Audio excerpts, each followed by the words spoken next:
All right, man. I missed week 2 wrap up, but hey, we here with week 3 NFC North wrap up. Already covered the Lions, y'all already know, but I'll give a small synopsis at the end. But we had the Lions, Bears, Packers, and Vikings all in action. The most intriguing game, on paper and on the field, was Minnesota Vikings taking on the San Diego, LA Chargers. It was a shootout.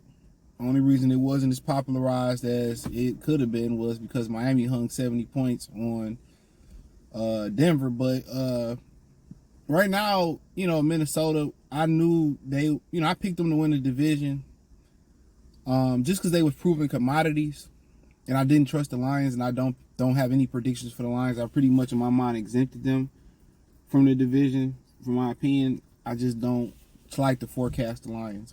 Y'all know how I am, but my thing was this about Minnesota.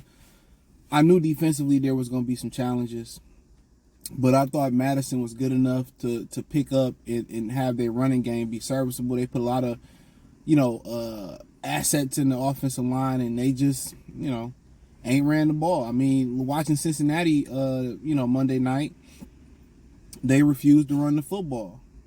A lot of these teams getting pass happy. They believe in that running backs ain't valuable. You got to run the football.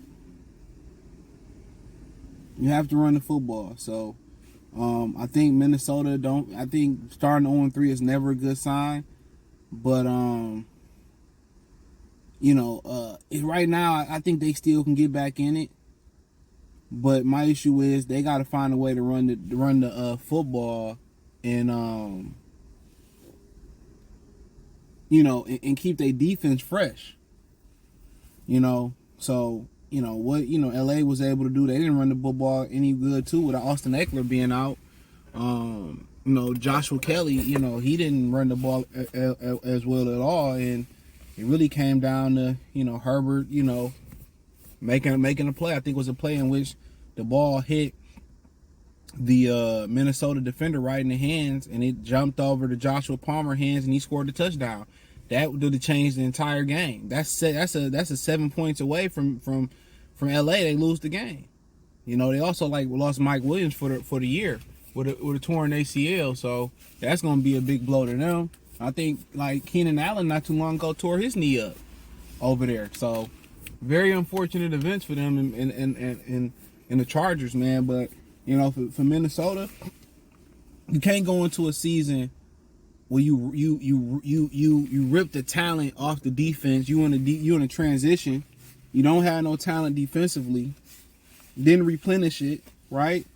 You lose Barr. You lose, Kendricks. You lose a lot of guys over there. Right? I think they end up picking up Zadarius Smith. Am I wrong? It's just not enough. The back end is fairly fresh. So defensively, you got questions. Then running the football, you got questions. You know what I'm saying? That's never the recipe to winning this league is simple. You want to have great quarterback play, that's obvious, but he doesn't need that to win, consistently to win over important. Yes, you need great, but you need to be able to run the ball, stop the run, get after the passer. That is the recipe for winning football. If you can get great quarterback play is a gift and a curse to that formula, and I'm going to tell you why really quick, because when you feel like you got a great quarterback, all right, Joe Burrow threw the ball. I didn't really watch the game yesterday. Well, seen highlights, seen a little bit of it. He threw the ball 33 times in the first half. He had a calf injury.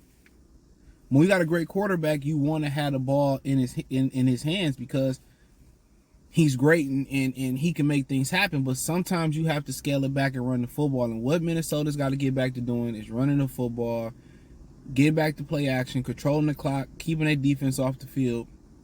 If they want to recover their season, that's how it's going to have to be done. And right now, they too pass happy as it is, with the Cincinnati Bengals. You got to get back to running the ball.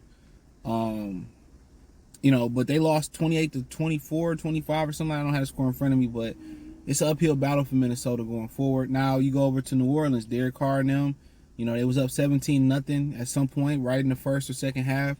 Derek Carr gets an AC joint shoulder injury. Jordan Love bring him back, and let's let you know, offense, special teams, defense go hand in hand. Once you miss a player like the quarterback, and people can say whatever they want to say about Derek Used Carr, I call him Used Carr, But obviously, he's that team's best option at quarterback. And we got out of there. They blew a 17-point lead. The defense got tired. The defense was on the field, and Jordan Love and Romeo Doubs made the play of the game with a great throw. I mean, you got to remember, Green Bay stumbled into that game injured. They just as injured as Detroit coming to the Thursday game. Aaron Jones out, Christian Watson out, their number one receiver. So they dealing with a plethora of injuries over there, and the defense held. The defense did what they supposed to do against famous Jameis, and Jordan Love made enough plays through the air. I think he's going to start using his legs a little bit more, especially with the injuries out. But Green Bay is not a great running team. Didn't run the ball particularly well versus any of the three games for real. So that's an issue. But I think they got to run the ball a little bit better. Defensively, they got a number of talented guys on that defensive side of the ball. But and Jordan Love made plays versus that Saints defense. He made some big throws. He made some plays, and I think he's going to start featuring his leg. But I knew he can play. I told y'all. It just didn't make no sense to me. You draft the kid the first round, right? He sit for a couple years. That's their recipe in Green Bay. And Aaron Rodgers, felt a certain type of way about them drafting him. So right then and there, you're not threatened if the kid can't play. You think Brett Favre wouldn't mind helping Aaron Rodgers if he really didn't have any talent? He wouldn't mind helping him. So when somebody can take your job and they're a threat to take your job, and Green Bay made the right play. They had a quarterback prepared. They had him prepared. Even if Aaron Rodgers would have stayed, he would have been playing this year. He probably still would have tore his ACL. So, shout out to Green Bay. I don't hate Green Bay Packers like that.